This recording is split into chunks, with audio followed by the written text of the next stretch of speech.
Hey everyone, welcome back to the channel. Today, I will show you how to uninstall VMware Workstation Pro in Windows 11.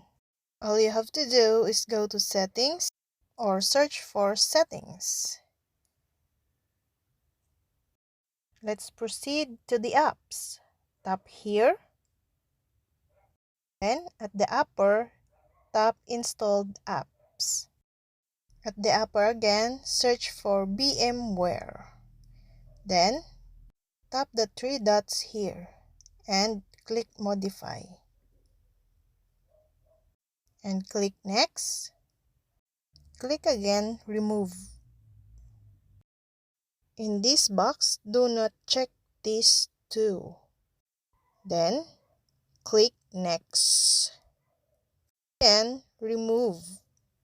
Click it.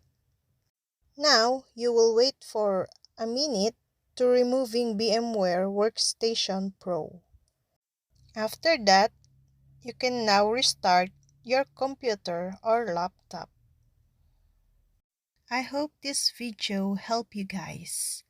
For more videos, subscribe to our YouTube channel. Thank you for watching. See you again.